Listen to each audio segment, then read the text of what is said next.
David Garbous, bonjour. Bonjour Ciel. Pourquoi finalement il faut communiquer autour des offres durables, selon vous? C'est une très bonne question parce que bien souvent, moi je rencontre des clients qui ont avancé sur l'offre et qui hésitent à passer à l'acte, à la communication, en disant finalement c'est qu'une partie de notre offre. On risque, si on communique sur celle-là, de nous reprocher de ne pas être parfait sur l'ensemble de nos gammes. Et donc il y a beaucoup de gens qui travaillent mais qui ne racontent pas cette histoire. Et si vous ne la racontez pas vous en tant que marque, il n'y a aucune chance que ceux à qui vous vous adressez soient interpellés par ce que vous êtes en train de faire. Ça occupe votre quotidien, mais en face, il ne se passe rien. Donc c'est extrêmement important et c'est aussi un point critique de se dire qu'on peut communiquer même si on n'est pas parfait sur toute la ligne. C'est un travers un peu français, on a tendance à dire on attend d'être parfait pour communiquer.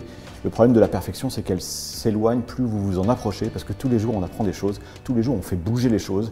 Donc si on est sur ce principe-là d'attendre d'être parfait, on communique jamais. Et les entreprises ont besoin de faire savoir ce qu'elles sont en train de faire pour que cette offre-là, cette offre durable, ça devienne le nouveau standard de marché. Donc la communication est indispensable. Est-ce que ça vient aussi du fait que l'offre durable peut être perçue parfois comme étant un peu complexe du point de vue du consommateur et il faudrait expliquer au consommateur?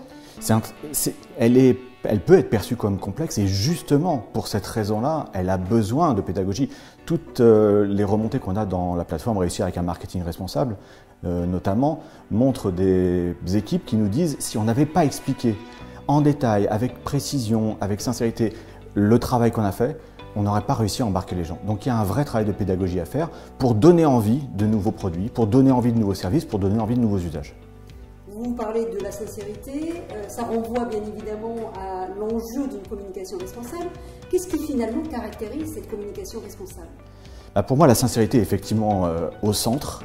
Après, j'ai envie de passer un message aujourd'hui en disant il faut qu'on s'autorise sur la communication responsable à utiliser finalement tous les dispositifs de communication conventionnels. Parce qu'on a trop souvent, parce que c'était responsable, essayé de cornaquer un peu les communications, que ce soit du côté du client avec son brief ou du côté de l'agence dans sa réponse, à quelque chose de très précis, de très argumenté, et donc finalement d'assez rationnel. Et ça, en communication, ça ne touche que des gens qui sont très convaincus, donc une cible très étroite. Et une grande partie des communications responsables qui sont sorties ces dernières années sont objectivement un peu chiantes. Et je pense qu'il faut vraiment qu'on s'autorise à sortir de ça. Il faut que le durable devienne le nouveau chic. Et pour ça, il faut que l'intégralité de la communication se fasse plaisir sur les sujets de la durabilité.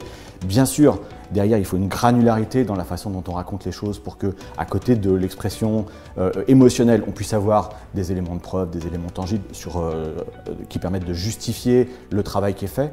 Mais de grâce, autorisons-nous à nous faire plaisir, à générer de l'émotion en communication responsable, parce que l'émotion, étymologiquement, c'est ce qui nous met en mouvement.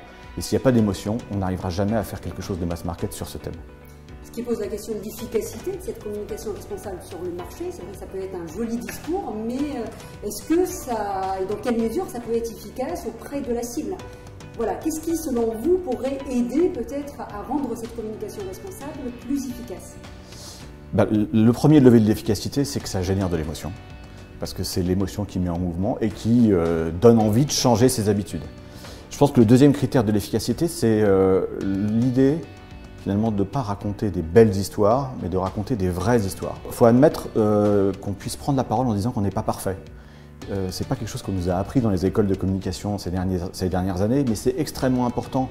De même que quand on discute avec un individu, s'il vous raconte tout le temps qu'il est le plus beau et le plus fort, parce qu'on a tendance à faire certaines communications, au début on est un peu séduit, et puis à la fin on se dit mais qu'il arrête. Et c'est la même chose pour une marque finalement. On a besoin d'entendre aussi sa part de faiblesse, on a besoin d'entendre aussi les choses qu'elle a besoin de faire bouger, pour qu'on comprenne ou qu'on valorise davantage les efforts qu'elle a fait sur ce qu'elle revendique comme étant quelque chose qui est un progrès. Ça, c'est, je pense, extrêmement fondamental. Merci beaucoup. Merci beaucoup.